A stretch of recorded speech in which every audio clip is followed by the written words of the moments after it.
കേരളമൊട്ടാകെ മഴയെ ഭയക്കുന്ന ഒരു സാഹചര്യമാണ് ഇപ്പോഴും നിലനിൽക്കുന്നത്.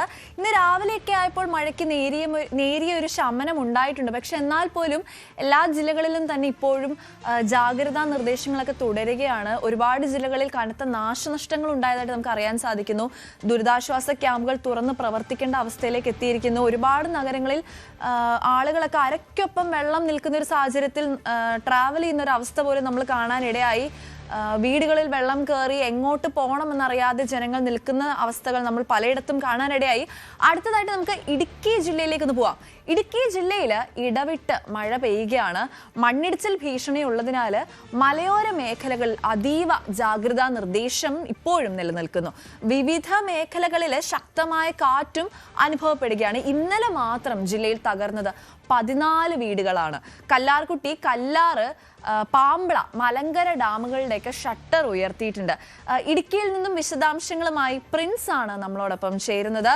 പ്രിൻസ്, ഇടുക്കി ജില്ലയിലെ മഴ നമ്മളെ പലപ്പോഴും കേരളത്തെ മൊത്തം ഭയക്കുന്ന ഒന്ന് തന്നെയാണ്. ഇപ്പോൾ ഇത് ഡാമിന്റെ ഷട്ടറുകൾ ഉയർത്തേണ്ട സാഹചര്യങ്ങൾ ഉണ്ടായിരിക്കുന്നു. 14 വീടുകൾ തകർന്നതായിട്ട് നമുക്ക് അറിയാൻ സാധിക്കുന്നു. മണ്ണിടിച്ചിൽ ഭീഷണി ഉള്ളതായിട്ട് നമുക്ക് അറിയാൻ സാധിക്കുന്നു. എന്താണ് അവിടുത്തെ അവസ്ഥ? ജനങ്ങളൊക്കെ ഭയത്തിലാണോ? തീർച്ചയായും കഴിഞ്ഞ ദിവസത്തെ അപേക്ഷിച്ച് മഴയ്ക്ക് അല്പം കുറവുണ്ടെന്ന് വേണം നമുക്ക് ഇന്ന് വിലയിരുത്താൻ. കാരണം കഴിഞ്ഞ ദിവസവും അതിശക്തമായ ഒരു മഴ പെയ്യുകയും 3 ഉരുൾപൊട്ടലുകൾ ഉണ്ടാകുകയും 2 ജീവൻ നഷ്ടപ്പെടുകയും ചെയ്യുന്ന സാഹചര്യം ഉണ്ടായിരുന്നു. അതിൽ നിന്ന് വ്യത്യസ്തമായി കഴിഞ്ഞ രാത്രിയിൽ അല്പം മഴ കുറഞ്ഞിട്ടുണ്ട്. എങ്കിലും ഇടവിട്ട് മഴ ശക്തമാകുന്ന ഒരു സാഹചര്യമുണ്ട്.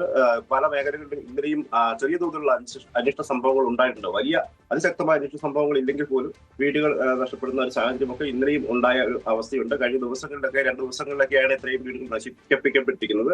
എങ്കിലും നിലവിൽ മഴയ്ക്ക് അല്പം കുറവുണ്ട്. ഇടവിട്ട് മഴ ശക്തമാകുന്ന ഒരു സാഹചര്യമുണ്ട്. പ്രത്യേകിച്ചും ഹൈ റേഞ്ചിലും ലോ റേഞ്ചിലും ഒക്കെ ശക്തമാകുന്ന സാഹചര്യമുണ്ട്. പിന്നീട് കൂടാതെ തമിഴ്നാട് അതിർത്തി മേഖലകളിലൊക്കെ ഇടയ്ക്ക് മഴ ശക്തമാകുന്ന ഒരു അവസ്ഥയുണ്ട്. എങ്കിലും കഴിഞ്ഞ ദിവസത്തെ അപേക്ഷിച്ച് അല്പം ആശ്വാസകരമാണ് ഇന്ന് തന്നെ വേണം നമുക്ക് വിലയിരുത്താം.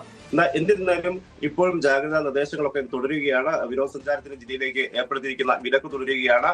മറ്റു വിനോദസഞ്ചാര ആവശ്യങ്ങൾക്കായി വാഹനങ്ങൾ ഇവിടേക്ക് കടക്കുന്നത് ഇനി ഒരു അറിയിപ്പ് ഉണ്ടാകുന്നവരെ നിർത്തിവെക്കണമെന്ന് ജില്ലാ കളക്ടർ കഴിഞ്ഞ ദിവസം തന്നെ പ്രഖ്യാപിച്ചിരുന്നു. ഒപ്പം വിവിധ റിസോർട്ടുകൾക്കും ഹോം സ്റ്റേകൾക്കും ഒക്കെ നിർദ്ദേശം നൽകിയിട്ടുണ്ട്. അതോടൊപ്പം തന്നെ ഓഫ് റോഡ് ആക്ടിവിറ്റികളൊക്കെ നിർത്തിവെക്കണമെന്നൊക്കെ ആവശ്യപ്പെട്ടിട്ടുണ്ട്. അതായത് പൂർണ്ണമായും വിനോദസഞ്ചാര മേഖലയ്ക്ക് ഒരു നിരോധനം ഈ കനത്ത മഴയുടെ സാഹചര്യത്തിൽ ഏർപ്പെടുത്തിയിട്ടുണ്ട്.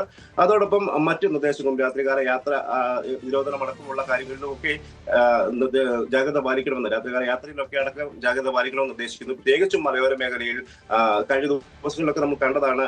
കുട്ടിക്കാനം, മുണ്ടക്കയം പാതയിലും വാഗമൺ പാതയിലും ഒക്കെ പലയിടങ്ങളിലും മണ്ണിടിച്ചിൽ, വലിയ തോതിലുള്ള മണ്ണിടിച്ചിൽ ഉണ്ടായി വലിയ തോതിലുള്ള പ്രതിസന്ധികൾ ഉണ്ടാകുന്ന ഒരു സാഹചര്യം കൂടിയുണ്ട്. അതുകൊണ്ട് തന്നെ രാത്രികാല യാത്രകൾക്കുള്ള നിരോധനവും ജാഗ്രതയും ഒക്കെ പാലിക്കണമെന്നും ജില്ലാ ഭരണകൂടം നിർദ്ദേശിക്കുന്നുണ്ട്. ഇതോടൊപ്പം തന്നെ അണക്കെട്ടുകളുടെ ഒരു സാഹചര്യമുണ്ട്.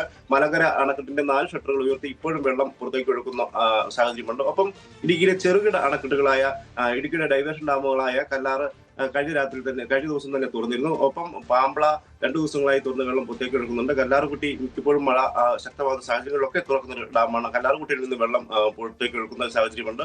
ഒപ്പം ഇടുക്കിയുടെ മറ്റൊരു ഡൈവേർഷൻ ഡാമായ ഇരട്ടയാറിലും പരമാവധി സംഭരണശേഷിയിലേക്കൊക്കെ എത്തി നിൽക്കുന്ന ഒരു സാഹചര്യമുണ്ട്. വരും മണിക്കൂറുകളിലൊക്കെ മഴ ശക്തമായി തുടരുന്ന ഒരു സാഹചര്യം ഉണ്ടായാൽ ഈ ഡാമുകളിൽ നിന്ന് ചെറുകിട ഡാമുകൾ വീണ്ടും പുറത്തേക്ക് എടുക്കേണ്ട വെള്ളം പുറത്തേക്ക് എടുക്കേണ്ട ഒരു സാഹചര്യം, പിന്നീട് കൂടുതൽ വെള്ളം പുറത്തേക്ക് എടുക്കേണ്ട ഒരു സാഹചര്യം ഉണ്ടാകും. അതോടൊപ്പം നമ്മൾ ശ്രദ്ധിക്കേണ്ടത് ഇടുക്കി അടക്കമുള്ള ഡാമുകളിലേക്ക് ഒഴുകുന്ന വെള്ളത്തിന് നീരൊഴുക്കും കാര്യമായി വർദ്ധിച്ചിട്ടുണ്ട്. പെരിയാറിലും ഒപ്പം മറ്റു ആറുകളിലും ഒക്കെ നീരൊഴുക്ക് ശക്തമായി വർദ്ധിച്ച ഒരു സാഹചര്യം കൂടിയുണ്ട്.